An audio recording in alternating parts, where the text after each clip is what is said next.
A ver, en la primavera de 1931, España se mete de lleno en uno de los periodos más intensos y transformadores de su historia del siglo XX, la Segunda República. Fue una etapa de reformas increíblemente ambiciosas, de esperanzas enormes, pero también de una convulsión política y social que, bueno, trágicamente, acabó sembrando la semilla de un conflicto devastador. Y es que todo pasó, vamos, a una velocidad de vértigo. Fijaos, unas simples elecciones municipales, que en principio no eran para cambiar el régimen ni nada, se convirtieron de la noche a la mañana en un referéndum sobre la monarquía. En solo 2 días, el apoyo a la coalición republicano-socialista en las grandes ciudades fue tan bestial que el rey, Alfonso XIII, vio que no tenía apoyos y decidió irse del país. O sea, que una monarquía de siglos se vino abajo en menos de una semana. Increíble. Y aquí es donde se ve, de forma clarísima, la fractura que existía desde el minuto uno. Mientras en ciudades como Madrid o Barcelona la gente salía a la calle en una explosión de euforia, en gran parte del campo lo que había era recelo, desconfianza. De hecho, y esto es muy curioso, si contamos todos los concejales, las candidaturas monárquicas sacaron más en los pueblos. Esto ya nos enseña esa profunda división, casi geográfica, que tenía el país. Claro, con este cambio tan radical, el panorama político que quedó era increíblemente complejo y estaba totalmente fragmentado. Vamos a ver cómo se dibujó ese nuevo mapa de poder. Es que era un auténtico mosaico de ideologías. A ver, por la izquierda tenías desde los socialistas del PSOE, que eran muy potentes, hasta los comunistas. En el centro, partidos como el Radical de Lerroux. Y en la derecha, bueno, ahí había de todo, desde republicanos conservadores hasta monárquicos que querían que volviera el rey, y la recién fundada Falange, que ya era de corte fascista. Toda la vida de la República va a estar marcada por esta tensión brutal entre los extremos. Y claro, hay que entender que esto no pasaba en el vacío, ¿no? El mundo entero estaba patas arriba. La crisis económica del crack del 29 estaba haciendo estragos, el fascismo subía como la espuma en Italia y Alemania, y la Unión Soviética se presentaba como un modelo alternativo. Un cóctel internacional que, lógicamente, solo sirvió para radicalizar todavía más las posturas aquí dentro. Vale, y para construir esta nueva España, la pieza clave, el documento fundamental, fue su Constitucional, que se aprobó en diciembre de 1931, un texto que para la época era verdaderamente revolucionario.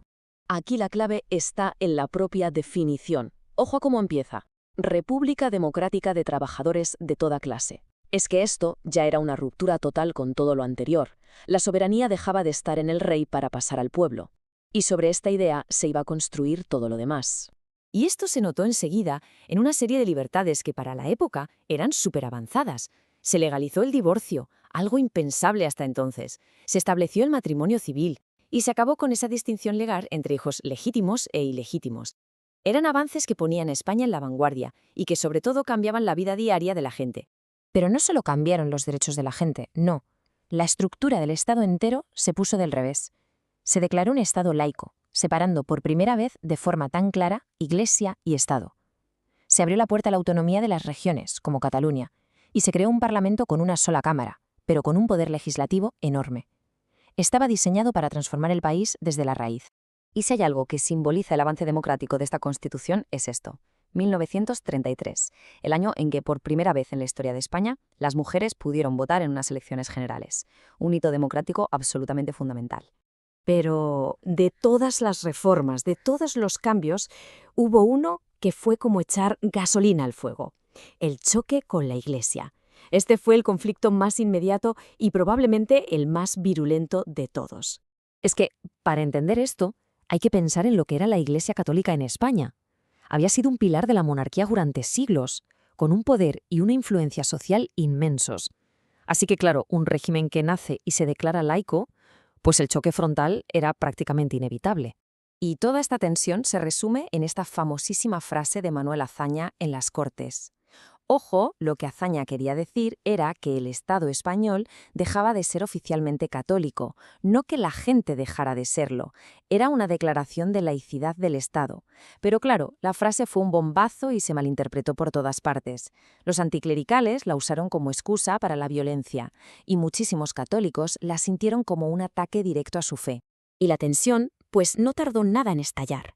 Todo empezó con unas declaraciones del cardenal Segura alabando al rey exiliado.